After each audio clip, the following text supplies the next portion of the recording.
बिस्मिल्लाहिर्रहमानिर्रहीम। अस्सलामु अलैकुम डियर स्टूडेंट्स, वकार अरशद हेयर, आपका बायोलॉजी टीचर। कैसे हैं आप सब? उम्मीद है खैर वाफियत से होंगे। आज का लेक्चर नए मौज़ूआत के साथ, नए टॉपिक्स पर मुश्तमिल, और वह टॉपिक क्या है, वो मौज़ूआत क्या हैं, आइए देखते हैं। Dear students, recall your memory. Previous lecture में हम डिस्कस कर रहे थे सेल ऑर्गेनेलिस को। वो कौन से ऑर्गेनेलिस थे जो हमने डिस्कस किए, आइए रिकॉल कर लेते हैं। हमने डिस्कस किया गोल्जी बॉडीज को, हमने डिस्कस किया एंडोप्लाज्मिक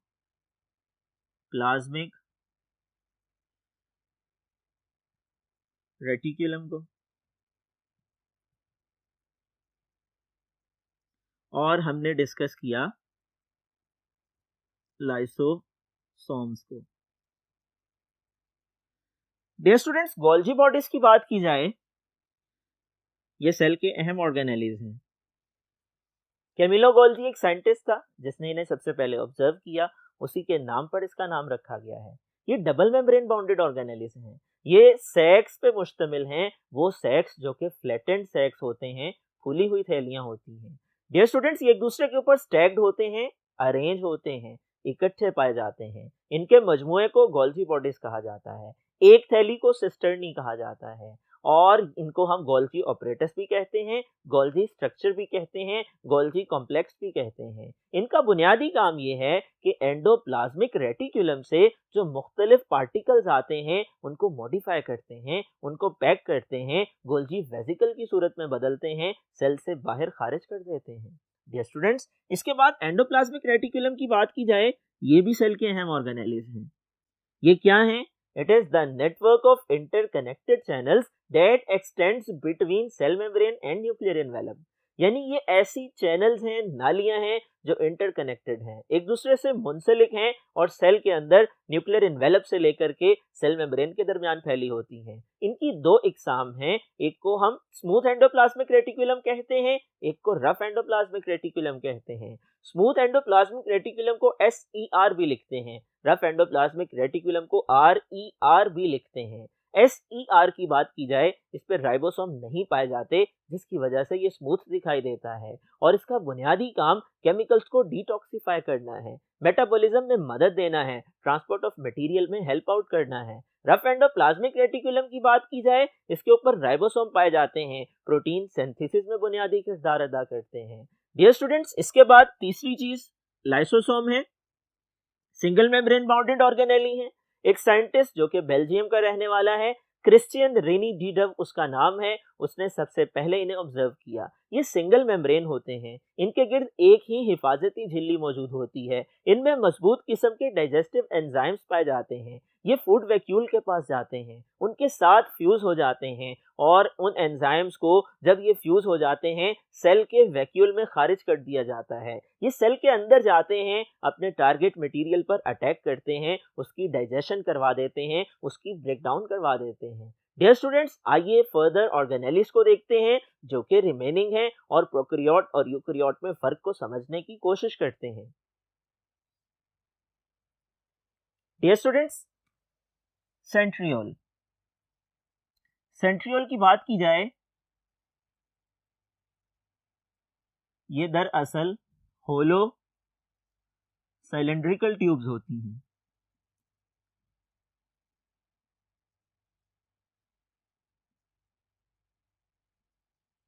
और ये ऐसी ट्यूब्स हैं जो ट्रिपलेट्स की फॉर्म में होती हैं, ट्रिपलेट्स ऑफ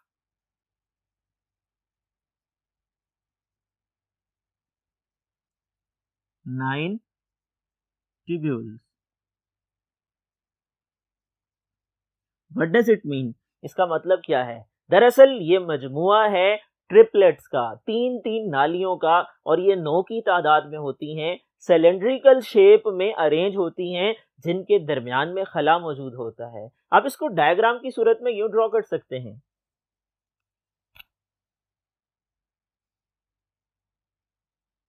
ये आपके सामने मैं एक ट्रिपलेट को ड्रॉ कर रहा हूं। इस तरह की तीन तीन नालियों का मजमुआ होता है, ये ट्रिपलेट कहलाता है। और 9 ट्रिपलेट राउंड शेप में जुड़े होते हैं।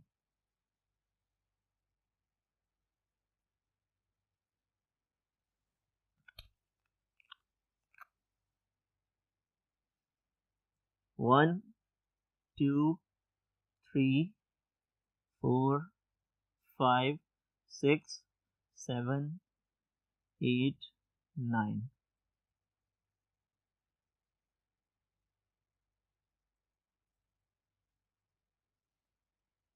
आप इसको सिंपल यूं ड्रॉ कर सकते हैं।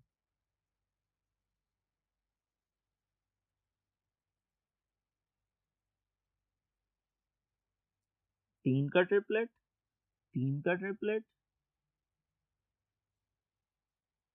तीन का ट्रिपलेट,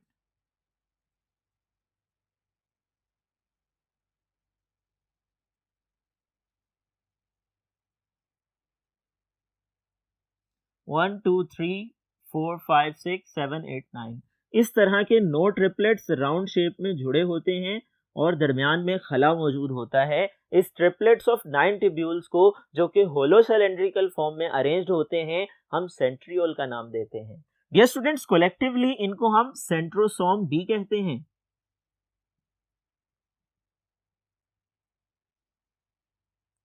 अगर हम बात करें इनके फंक्शन की, इनका बुनियादी काम सेल डिवीजन में मदद करना है। ये सेल की तकसीम में अपना अहम किरदार अदा करती हैं। और ये कहाँ पाई जाती हैं, इनकी लोकेशन को डिस्कस किया जाए, ये सेल में न्यूक्लियस से बाहर मौजूद होती हैं, एक्सटीरियर टू द न्यूक्लियस।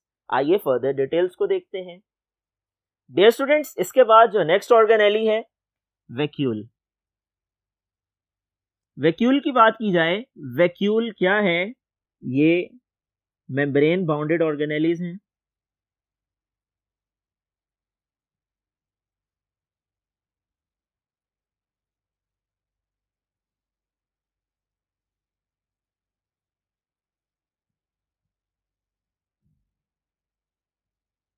अगर हम बात करें प्लांट्स की, प्लांट्स के अंदर छोटे छोटे वैक्यूल मिलते हैं, फ्यूज करते हैं, एक बड़ा वैक्यूल बना देते हैं। वो सेल की सेंट्रल पोजीशन को ऑक्यूपाई कर लेता है। प्लांट सेल के बिल्कुल सेंटर में वैक्यूल मौजूद होता है। अगर हम बात करें एनिमल सेल की, तो एनिमल सेल में वैक्यूल छोटे छोटे होते हैं, सेंटर में न्यूक्लियस पाया जाता है। डियर स्टूडेंट्स, यहां पर आप इसको भी अंडरस्टैंड कर लीजिए कि वैक्यूल प्लांट सेल में भी मौजूद होते हैं, एनिमल सेल में भी मौजूद होते हैं। ये बुनियादी काम करते हैं स्टोरेज का। सेल के अंदर मुख्तलिफ मटेरियल्स को स्टोर करने में अपना किरदार अदा करते हैं।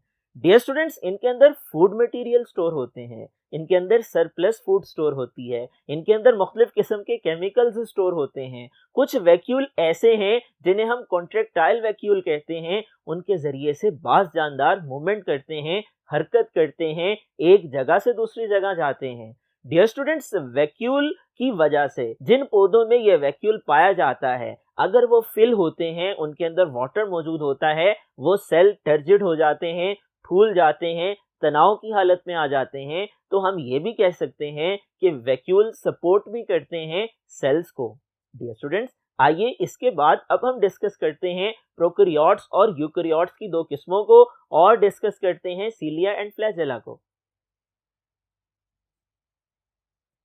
डियर स्टूडेंट्स, सीलिया और फ्लैजेला क्या हैं? ये बारीक बारीक धागानुमा स्ट्रक्चर्स हैं। इसी तरह यहाँ पर ये भी समझ लीजिए, जो सेंट्रियोल हैं, ये माइक्रोट्यूब्यूल्स के बने होते हैं। माइक्रोट्यूब्यूल ट्यूबुलिन प्रोटीन की बनी होती है।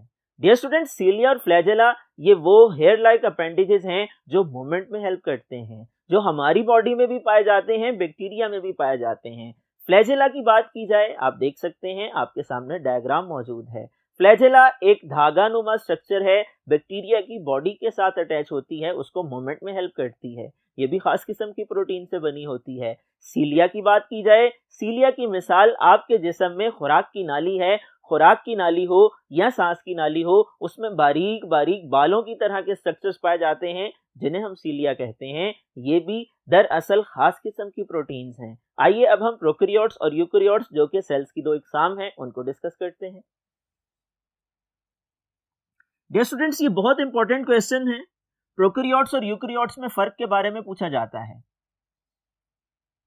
आपने जहन में रखना है, प्रोकैरियोट और यूकैरियोट दो खास किस्म के सेल हैं। अगर हम बात करें प्रोकैरियोट्स की,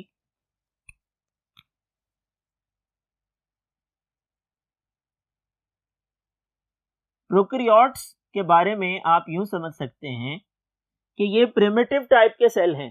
ये स्मॉल साइज के होते हैं। आप मेंशन कर सकते हैं स्मॉल साइज।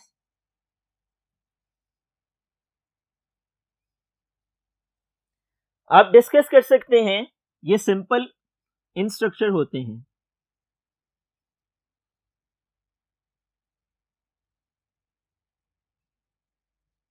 इसी तरह आप डिस्कस कर सकते हैं इनका राइबोसोम छोटा होता है।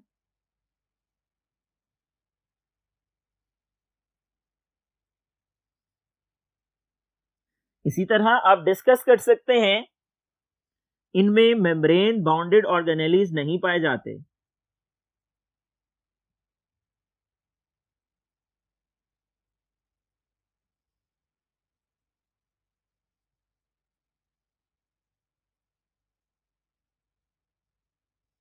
डियर स्टूडेंट्स, ये डिस्क्रिप्शन है प्रोकैरियोटिक सेल की। आपने इसको जहन में रखना है।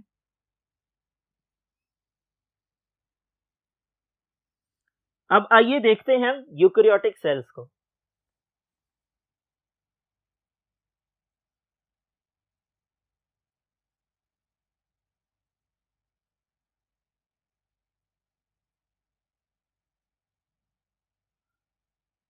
प्रोकैरियोट्स में प्रोकैरियोटिक सेल पाए जाते हैं, यूकैरियोट्स में यूकैरियोटिक सेल पाए जाते हैं। प्रोकैरियोटिक सेल सेल का नाम है और जिस जानदार में ये सेल पाया जाता है वो प्रोकैरियोट कहलाता है। यूकैरियोटिक सेल सेल का नाम है जिस जानदार में ये पाया जाता है वो यूकैरियोट कहलाता है।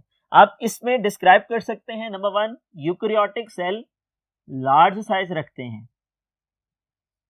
नंबर 2, ये कॉम्प्लेक्स स्ट्रक्चर रखते हैं।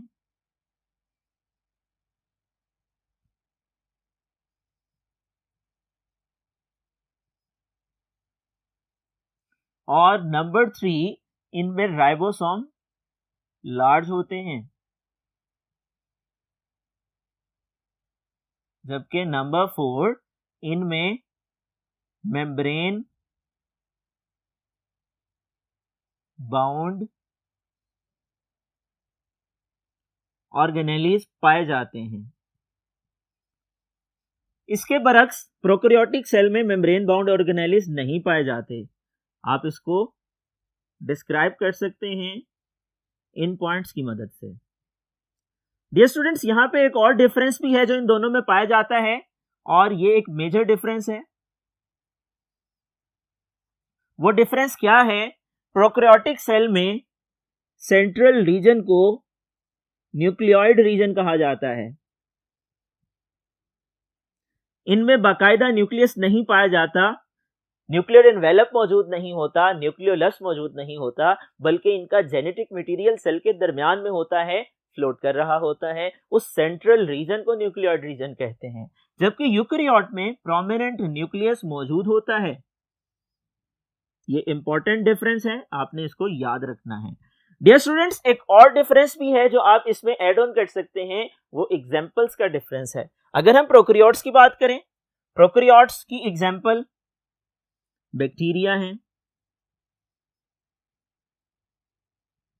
अगर हम यूकैरियोट्स की बात करें, इसकी एग्जांपल एनिमल्स हैं, प्लांट्स हैं, ह्यूमंस हैं, एटसेट्रा एटसेट्रा। डियर स्टूडेंट्स, बहुत इंपॉर्टेंट क्वेश्चन है, 12 इम्तिहानात में पूछा जा चुका है, शॉर्ट क्वेश्चन की फॉर्म में भी, लॉन्ग क्वेश्चन की फॉर्म में भी। इस सवाल को आपने याद कर लेना है। आज हमने डिस्कस किया रिमेनिंग ऑर्गेनेलिस को, हमने वैक्यूल को समझने की कोशिश की, उसके साथ साथ हमने डिस्कस किया सेंट्रियोल को। डियर स्टूडेंट्स, हमने समझने की कोशिश की प्रोकैरियोट और यूकैरियोट में फर्क को। आपसे ये सवालात पूछे जा सकते हैं। आपसे पूछा जा सकता है बताइए सेंट्रियोल के बारे में, आपसे पूछा जा सकता है बताइए वैक्यूल के बारे में, इसी तरह आपसे पूछा जा सकता है फर्क बयान कीजिए प्रोकैरियोटिक और यूकैरियोटिक सेल में। ये तमाम सवालात आपने जहन में रखने हैं। आपसे डायग्राम के बारे में सवाल पूछा जा सकता है, सेंट्रियोल की डायग्राम ड्रॉ कीजिए। आपसे फंक्शन के बारे में पूछा जा सकता है, सेंट्रियोल का फंक्शन बताइए। आपसे फंक्शन के बारे में पूछा जा सकता है, वैक्यूल का फंक्शन बताइए। आपसे पूछा जा सकता है कॉन्ट्रैक्टाइल वैक्यूल से क्या मुराद है। आपसे कोई से दो फर्क पूछे जा सकते हैं प्रोकैरियोटिक और यूकैरियोटिक सेल में। आपसे ये भी पूछा जा सकता है, डिटेल नोट लिखिए, तफसीली नोट तहरीर कीजिए प्रोकैरियोटिक यूकैरियोटिक सेल में डिफरेंस के हवाले से। डियर स्टूडेंट्स, ये तमाम टॉपिक्स जो आज हमने डिस्कस किए हैं, मुझे उम्मीद है आप लोगों ने समझ लिए होंगे। समझने के बाद आप लोगों ने इनको अच्छी तरह से याद करना है। याद करने के लिए जरूरी है इसको आपने नोट डाउन करना है। मुझे उम्मीद है आप टीचर की इंस्ट्रक्शंस को फॉलो करेंगे और इम्तिहानात में अच्छे नंबर हासिल करेंगे। डियर स्टूडेंट्स, अगले लेक्चर तक के लिए इजाजत दीजिए। अपना ख्याल रखिएगा। अल्लाह हाफिज।